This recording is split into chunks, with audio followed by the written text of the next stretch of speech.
Hello friends.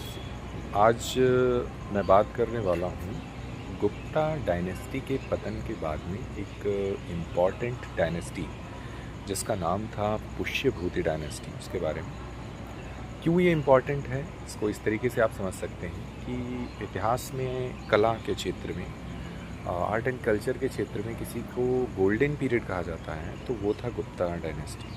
लेकिन Gupta dynasty के बाद, उसके पतन होने के बाद में क्या एनवायरनमेंट था और क्या डेवलपमेंट्स थे जब बात आती है डायनेस्टीज़ के बारे में, एडमिनिस्ट्रेशन के बारे में, या जो पब्लिक की कंडीशनिंग थी।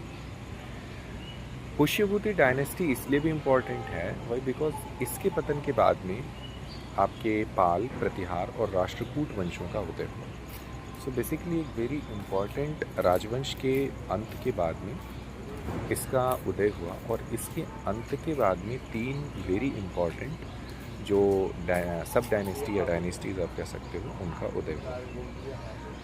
Now coming to the topic of Pushyabhuti dynasty.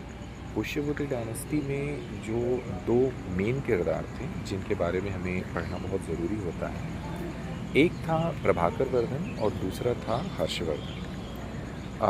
इसके अलावा अगर मैं पुष्यभूति की बात करूं तो पुष्यभूति वंश की स्टार्टिंग तो पुष्यभूति ने ज़रूर की थी, मगर कुछ प्रोमिनेंट स्टेप्स की अगर बात करूं तो प्रभाकर वर्धन के बारे में जाना जाता है और उसके बाद में हर्षवर्धन के बारे में। प्रभाकर वर्धन, हालांकि पुष्यभूति वंश जो है लगभग 500 ईस्वी से लेकर के 647 ईस्वी तक चला, लेकिन प्रभाकर वर्धन की एंट्री हुई है 580 ईस्वी में। 580 से 605 ईस्वी तक ये गद्दी पर रहा है। इसने प्रॉपर अच्छे खासे डेवलपमेंट्स किए हैं, सीमा में अपने विस्तार किया है।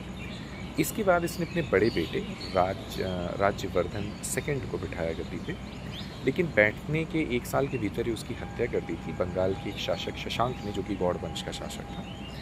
तो उस समय उसका छोटा भाई, राज्यवर्धन सेकंड का छोटा भाई, वो था हर्षवर्धन, और उस समय वो 16 साल का था जिसमें वो गद्दी पे बैठा। दैट टाइम थानेसर, जो कि आज के हरियाणा को कहा जाता है, वहाँ पर उसने गद्दी पर वो बैठा था, और उस समय उसको उत्तराधिकार में कन्नौज भी मिला था। तो इसलिए उसने बाद में अपनी सूटेबिलिटी और अभियानों के आधार पर कन्नौज को अपनी राजधानी बना लिया था।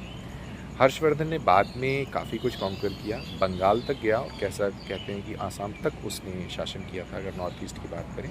साउथ में वो नर्मदा नदी तक गया था, और नॉर्थ में तो और उसका राज चल ही रहा था।